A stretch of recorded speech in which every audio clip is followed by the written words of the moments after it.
Es-tu possédé? Qu'est-ce que j'entends par posséder? Alors, je ne parle pas de médiumnité aujourd'hui, d'un esprit qui prendrait possession de ton corps hein, pour te téléguider. Quoique, ça peut se rejoindre.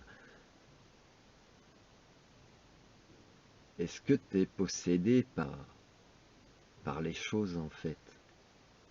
Ou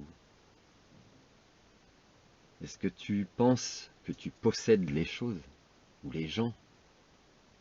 La notion de possession, voilà de parler, la notion de possession. Est-ce que tu penses vraiment que tu possèdes des gens? Non, tu ne les possèdes pas. Tu peux les manipuler pour qu'ils aillent toujours dans ton sens, qu'ils fassent comme toi tu veux. C'est ton choix de manipuler les gens.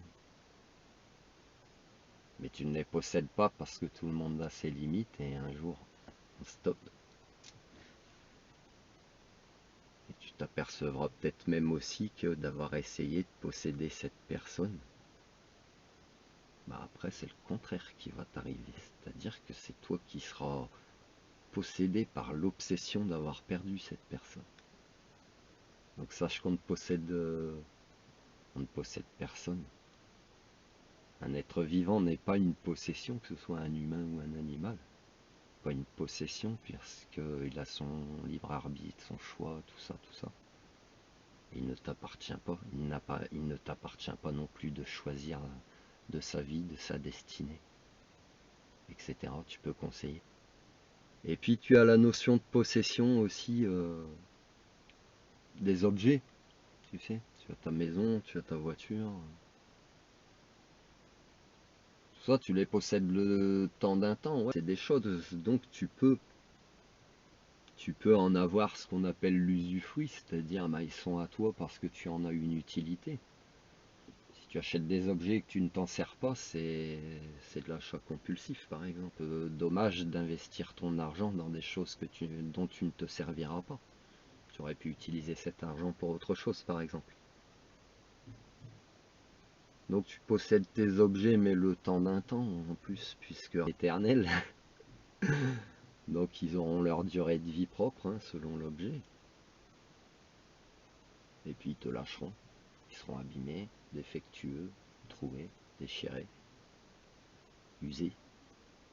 Donc tu devras t'en débarrasser. Les mettre à la poubelle, les revendre, leur donner peut-être une deuxième vie d'occasion, c'est un peu mieux. Et finalement, si tu tournes la chose dans l'autre sens, par exemple une voiture, tu auras fait un crédit pour l'acheter, donc tu vas galérer pour payer ton crédit pendant X années, et puis quand tu auras fini de la payer, tu gardes ton véhicule très longtemps parce qu'il va commencer à être défectueux, donc tu t'en débarrasseras.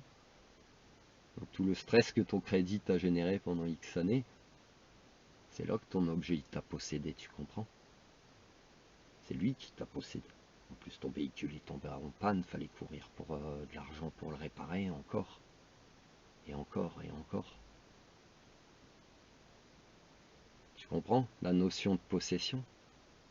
Donc en fait tu ne possèdes ni personne si tu veux. Par contre toi tu es peut-être possédé par les objets si tu es dans les achats compulsifs, dans la consommation extrême, dans toutes ces choses-là.